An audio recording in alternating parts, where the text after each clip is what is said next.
Pinabayaan na nga ba ng Diyos ang Israel? Marami ang naniniwalang pinabayaan na ng Diyos ang Israel dahil sa paulit-ulit nitong kasalanan. Tanong ng iba, kung mahal ng Diyos ang Israel, bakit niya hinahayaang magdusa sila sa giyera? Maaaring nagtatanong tayo, bakit hinahayaan ng Diyos na palaging atakihin at wasakin ng Israel? Itinakwil na nga ba ng Diyos ang kanyang bayan? Sa labanan ng Iran at Israel nitong nakaraang buwan, maraming nasawi at nasirang mga gusali at ari-arian. Inilunsad ng Iran ang maraming missile sa rocket para atakihin ng Israel. Kahit merong depensa ang Israel gaya ng Iron Dome, may mga missile pa rin nakakalusot at sumisira sa iba't ibang lugar.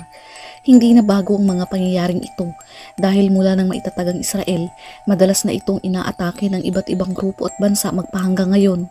Sa kasaysayan, nasakop ng Assyria ang hilagang kaharian ng Israel noong 722 BC at ayon sa Biblia, ang dahilan nito ay sa paulit-ulit na paglihis nila sa Diyos at pagsamba sa mga Diyos-Diyosan. Ito ay isang dahilan ng kanilang pagbagsak. Bukod pa dyan, ang timog ng kaharian ng Israel o Huda ay bumagsak din noong 586 BC.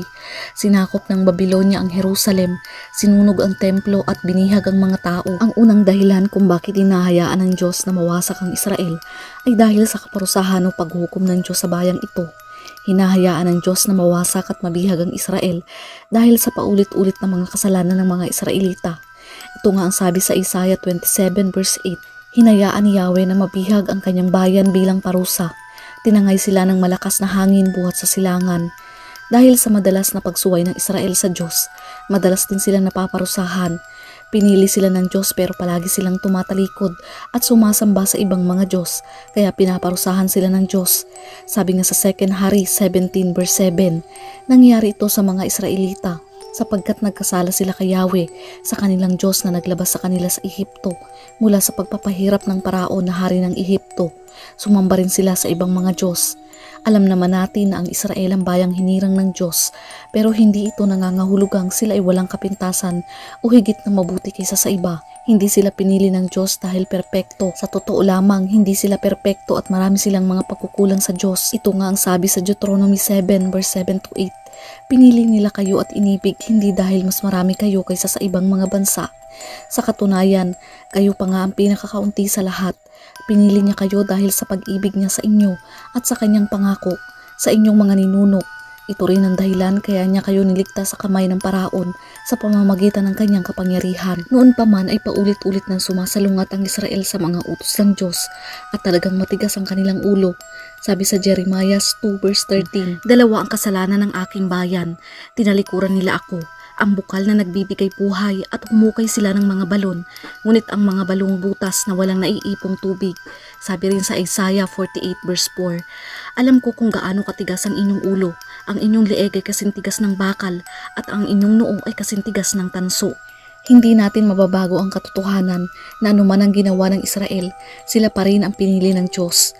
Nilimot man nila ang Diyos ng Israel pero mananatiling pinili ito dahil sa kanyang biyaya at layunin para sa bansang ito. Pero kailangan din nating malaman ang katotohanan na kahit pinili ng Diyos ang Israel, hindi pa rin sila ligtas sa paghuhukom ng Diyos dahil ang ating Diyos ay banal at matuwid sa paghahatol. Gaano man niya kamahal ang kanyang bayan, kung ito ay nagkakasala, paparusahan niya pa rin ito. Ang ikalawang dahilan kung bakit hinahayaan ng Diyos na masira at parusahan ng Israel ay para sa pagsasaayos ng kanilang mga puso. Hindi dahil sa gusto lamang niyang magiganti sa ginawa ng Israel, ngunit gusto niyang bumalik sa kanya ang kanyang bayan, kaya ito ay kanyang pinarurusahan. Sa kasaysayan ng Israel, kilala sila sa pagiging matigas ang ulo at paulit-ulit na pagsuway sa Diyos. Sila ay lumalapit lamang kapag sila ay nasa gitna ng matinding pagsubok.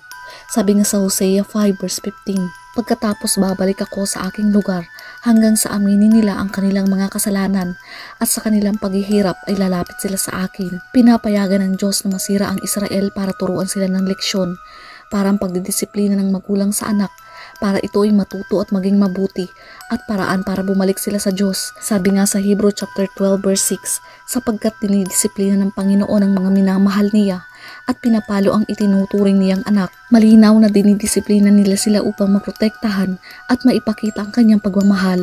Ginagamit din ng Diyos ang mga paghihirap na iyon sa Israel para magising ang puso at isipan ng mga Israelita. Sa panahon ng kaguluhan, mauunawaan nila na ang tunay na tagapagligtas nila ay hindi ang kanilang mga armas, alyansa o estratehiya, kundi ang Diyos lamang. Marirealize nila sa panahon ng paghihirap at pagkawasak, ang Diyos lamang ang kanilang tagapagligtas. Ang isa pang dahilan ng pagkawasak na nararanasan ng Israel ay ang paghahanda sa kanila para tanggapin ang Panginoong Hesukristo bilang Misaya. Maraming Hudyo ang hindi pa rin kinikilala ang Panginoong Hesus bilang tagapagligtas at naghihintay pa rin sila sa isang tagapagligtas.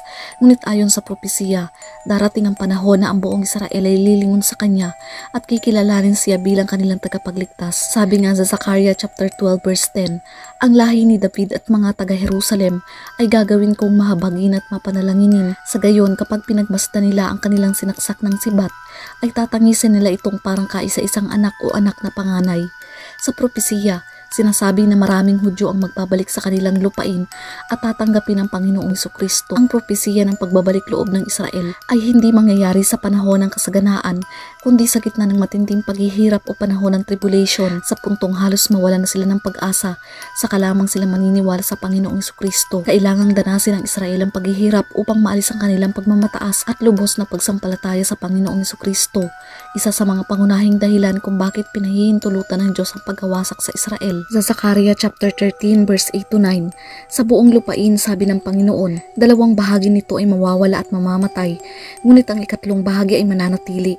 At dadalhin ko ang ikatlong bahagi sa apoy at lilinisin ko sila tulad ng paglilinis ng pilak at susubukin ko sila tulad ng pagsubok sa ginto. Tatawag sila sa aking pangalan at sasagutin ko sila. Sila ay aking bayan at sasabihin nila, ang Panginoon ay aking Diyos. Ipinapakita rito na sa panahon ng pagdurusang tinatawag na tribulation, ang ikatlong bahagi ng Israel ay magiging tapat sa Diyos at kikilalanin siya bilang kanilang Diyos. Ikaapat, ang isa pa sa pangunahing dahilan kung bakit hinahayaan ng Diyos ang pagkawasak ng Israel ay para matupad ang mga hula sa Biblia. Ang mga pagsubok na ito ay bahagi ng plano ng Diyos, hindi lamang parusa. Ipinapakita nito ang kapangyarihan ng Diyos at ang kanyang mga pangako, pati na ang pag-asa sa pagbabalik loob ng Israel at sa pagdating ng Misaya. Inihula na ng Diyos ang mga mangyayari sa Israel: digmaan, pagkahati-hati, pagbabalik loob sa kanilang lupain at pagsalakay ng mga bansa sa huling panahon. Ang bawat katuparan ng mga propesiya sa Biblia ay nagpapatatag sa pananampalataya at nagsisilbing babala sa mga hindi naniniwala. Sabi nga sa Mateo 24 verse 6-7, at makakarinig kayo ng mga digmaan at ng mga bali-balita ng mga digmaan. Mag-ingat kayo na huwag kayong mangamba, sapagkat kailangang mangyari ito, subalit hindi pa ito ang wakas. Sapagkat maglalaban ng mga bansa sa bansa at ang kaharian laban sa kaharian, magkakaroon ng tagutom at mga lindol sa iba't ibang dako. Ito ay bahagi lamang ng propesiya at hindi magtatagal. Pabalik na ang ating Panginoong Hesukristo, kaya kinakailangang mangyari ang mga ito. Kapatid, kung iniisip mo na ang pagkawasak sa Israel ay tanda na sila'y pinabayaan na ng Diyos, nagkakamali ka. Ngunit ang sabi ng mga taga-Jerusalem, pinabayaan na tayo ni Yahweh, nakalimutan na niya tayo. Ang sagot ni Yahweh, malilimot kaya ng ina ang sarili niyang anak? Hindi kaya niya mahalin ang sanggol niyang iniluwal? Kung meron mang inang lumimot sa kanyang anak, hindi ko kayo kakalimutan kahit sandali. Jerusalem, hindi kita malilimutan. Pangalan mo'y nakaukit sa aking mga palad.